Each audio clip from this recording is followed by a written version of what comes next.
By now, everybody acknowledges that the federal government lies to Americans as a matter of course. It's no longer just the so-called conspiracy theorists who think that. Anyone who's been paying attention over the last couple of decades has come to that conclusion.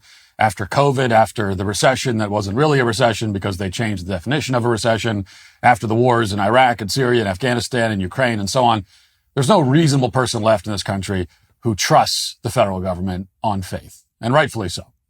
What this means is that if you're a Washington bureaucrat tolling away in, say, Joe Biden's Justice Department, you have to adapt. You can't just feed people bald-faced propaganda because no one will buy it. You have to work to sell the deception. So naturally, that's exactly what the DOJ has been doing. They're coming up with inventive new ways to lie that are difficult to detect, at least on the surface. So here's one example that went totally unreported by the mainstream press. Kevin Benjamin Ware is a California man in his mid-30s. Now, during the canonization of St. George Floyd 3 years ago, Ware took it upon himself to light a federal courthouse in Portland on fire. And there's no dispute about that. Ware pleaded guilty to, quote, repositioning a piece of lit wood against the walls of the courthouse. In other words, trying to set it on fire. And Ware wasn't the only one who tried that tactic. In case you've forgotten, there were mobs of people sieging this courthouse and trying to burn it down. Here's some footage from that occasion just to refresh your memory. Watch.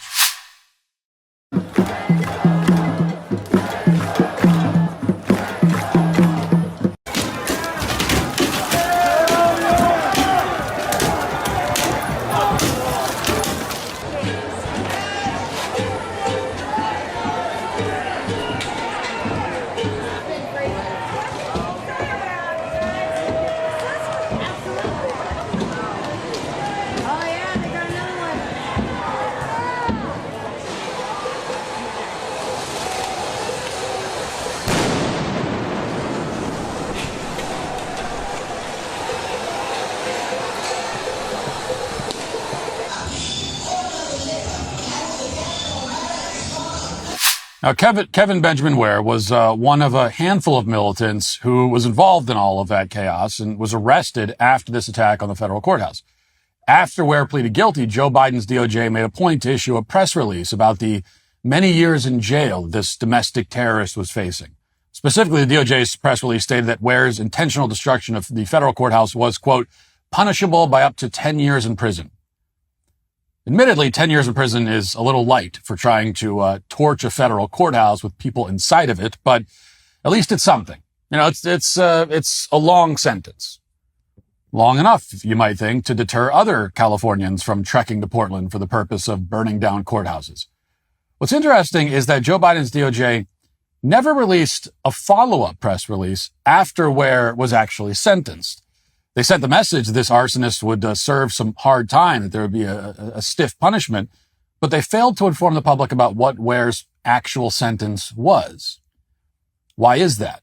Well, it's not hard to answer that question. As it happens, Ware ultimately received a sentence that was nowhere near the 10-year term that Biden's DOJ suggested he might serve. Instead, on the recommendation of federal prosecutors, Ware received a sentence of 2 years probation for trying to set a federal courthouse on fire. He got 2 years probation. And indeed, Kevin Ware never served a day in prison. He did have to pay a $200 fine, though. So there's that. $200. You know, like a speeding ticket. If you're a former GOP congressional candidate by the name of Enrique Tarrio, this is all very confusing because Enrique Tarrio was just sentenced to 22 years in prison. This happened yesterday for his, quote, involvement on January 6th. Prosecutors had sought a 33-year sentence for Tarrio, but the judge brought them down a little bit, and now it's only 22 years. What was Enrique Tarrio's crime? Well, he didn't try to set fire to the Capitol building on January 6th. He didn't try to burn down any federal courthouses. Unlike Kevin Ware, he didn't place a flaming piece of wood up against a federal building. We know that because on January 6th, Enrique Tarrio was nowhere near any federal building. He had been arrested for vandalizing a holy BLM banner a few days earlier and was ordered by a judge to stay far away from Washington, D.C., so he was not there. Nonetheless, yesterday, Tarrio received the single longest sentence of any January 6th defendant Watch this. Janice and Christie, a federal judge handing down the sentence to Enrique Tarrio, 22 years in prison for seditious conspiracy in connection to the January 6th Capitol attack. As you mentioned, he's the former Proud Boys leader from right here in South Florida. He was found guilty of orchestrating the riot from members at the far right extremist group. He was not actually in Washington the day of the attack, but prosecutors say he was the ringleader. Prosecutors were initially seeking 33 years, which is the longest sentence, instead giving him 22 years related to the Capitol attack. He's the last of 5 Proud Boys defendants to be sentenced. He and 3 other members were also found guilty of seditious conspiracy. And before the sentencing, he spoke. He apologized for the, quote, pain and suffering that law enforcement, legislators, and others suffered on January 6th and vowed to have nothing to do with politics, groups, activism, or rallies. So again, a federal judge sentencing Enrique Tarrio from right here in South Florida to 22 years in prison for seditious conspiracy. It's a surreal news report in a lot of ways. For one thing, neither the reporter nor the 2 anchors who were on the report as well seem remotely concerned by the fact that Enrique Tarrio was just sentenced to 22 years in prison for orchestrating, quote unquote, a riot that he didn't even attend. There's no discussion whatsoever about what Tarrio might have done or how exactly he facilitated what happened on January 6th when he wasn't even there. Nobody cares. So let's talk about it. According to the government, Tarrio told his followers on January 6th to, quote, do what must be done. He also told members of the Proud Boys to organize a big crowd in Washington to storm government buildings. The scheme was known as 1776 Returns. Now, sounds pretty ominous, right? Storming government buildings. Where have we seen something like that before? Well, if you're not a goldfish or a fruit fly and your memory extends longer than a few seconds, you know the answer to that question. Here's what the Supreme Court and the Capitol complex looked like during the Kavanaugh hearings. Watch.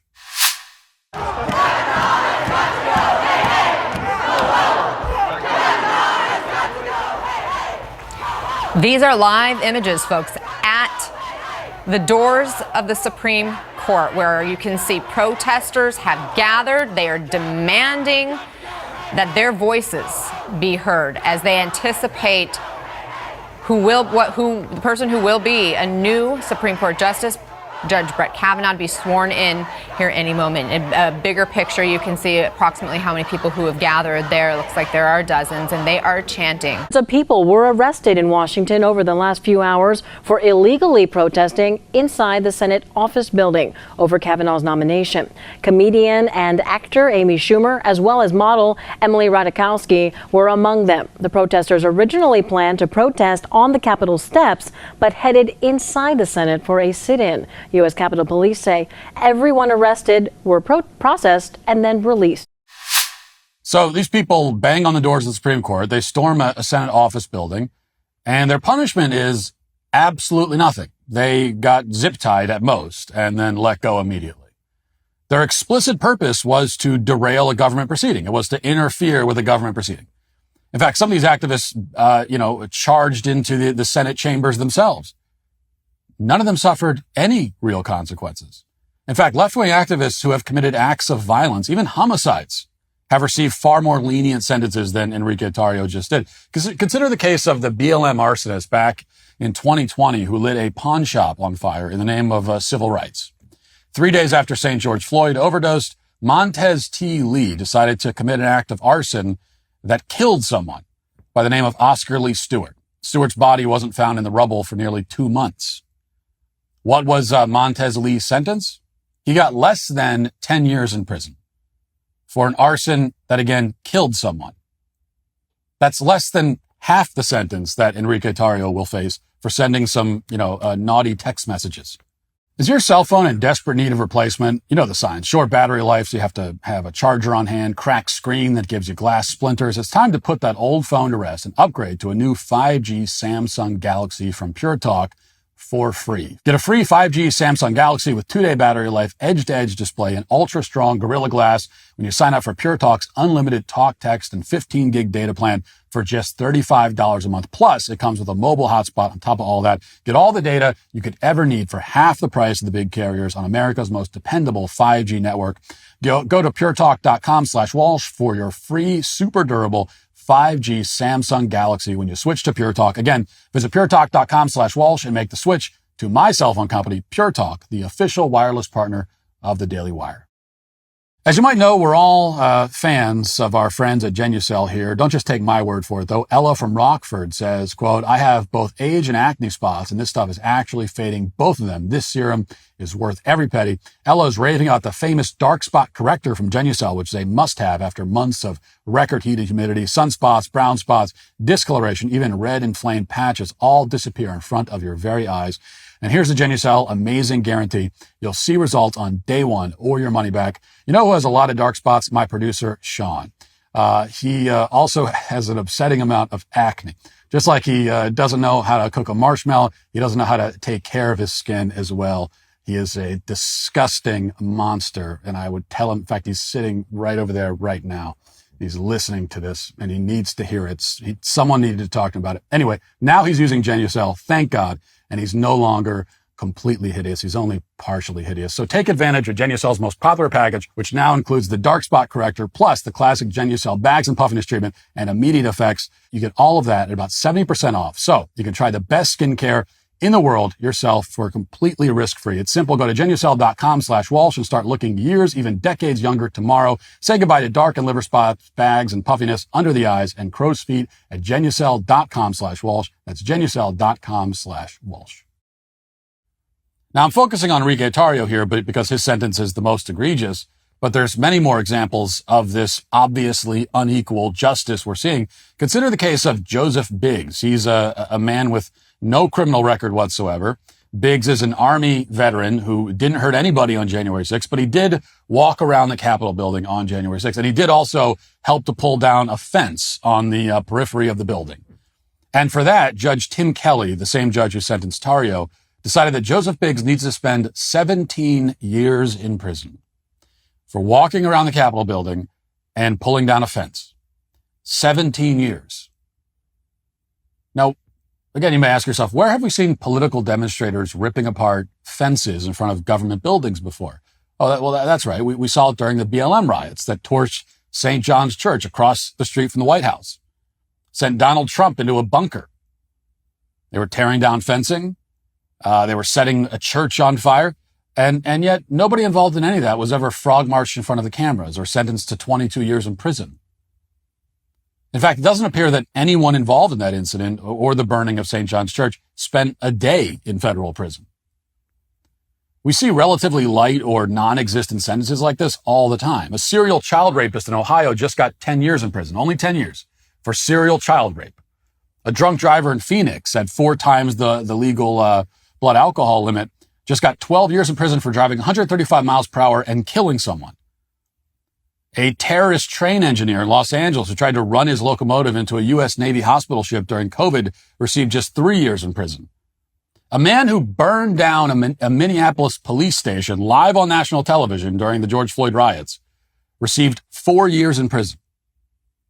4 years for burning down a police station. There are police still inside, by the way. They went running for their lives. 4 years for that, 22 years for Enrique Tarrio. Another man who lit a Molotov cocktail and threw it at the police station got just 3 years in prison. So you get the idea. On the other hand, anyone remotely involved in January 6th, including nonviolent offenders, is being hunted down right now. We're talking about American citizens well over 2 years after January 6th who are being ambushed out of nowhere by heavily armed FBI agents playing hero. This is how the FBI just approached one small business owner in Arkansas named Nathan Hughes, who they hunted down, tracked down outside of his business. And here's what that looked like. Here, watch out. Why they after him like that? I have no idea. Were they coming in here? No.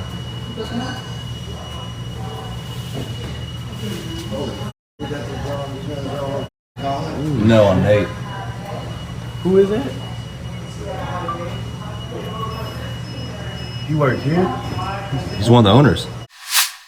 So you've got heavily armed agents surrounding Nathan Hughes and dragging him away in handcuffs in the broad daylight in front of his business. What was Nathan Hughes' crime? Well, according to the DOJ, he wore an InfoWars shirt while pushing against the police line at the Capitol. And to be clear, if Nathan Hughes actually did push against the police line on January 6th, that's a crime. It'd be comparable to the crime that BLM rioters committed when in the footage that we've seen of them pushing against police lines. Although in many cases they did quite a bit more than that.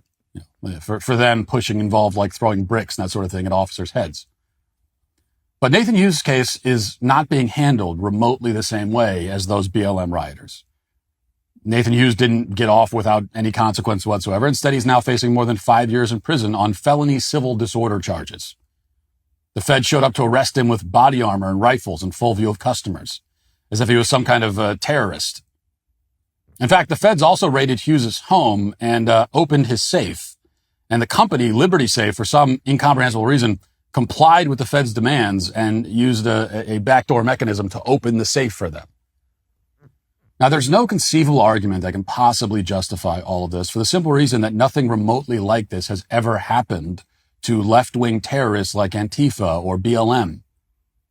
None of those thugs have ever received anything like this treatment, even when they murder people.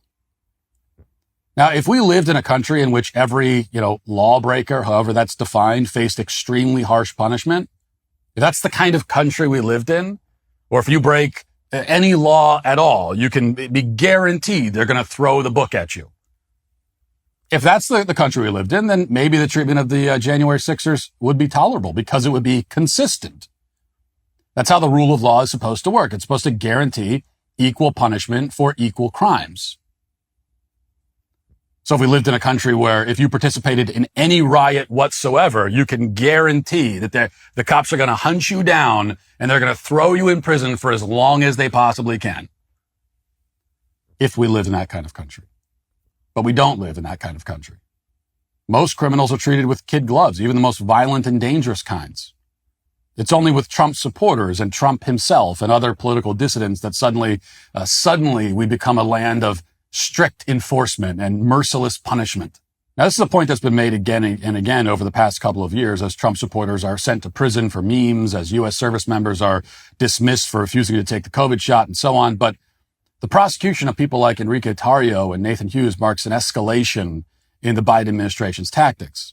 Same goes for the Biden DOJ's handling of the raid on Craig Robertson a few months ago, or rather a month ago. Robertson was the elderly invalid Trump supporter in Utah who shared threatening memes about Joe Biden on social media for months. Weeks later, instead of picking up Robertson while he was on his motorized scooter at Walgreens or something, which would be very easy to do, the FBI decided to surprise Robertson with a 6 a.m. raid at his home for the memes that he posted on Facebook.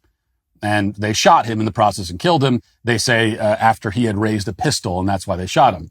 Now, did he actually raise a pistol? Maybe he did. We don't really know. We reached out to the FBI to obtain the body cam footage from the raid. Yesterday, the FBI refused to provide it, citing ongoing enforcement proceedings.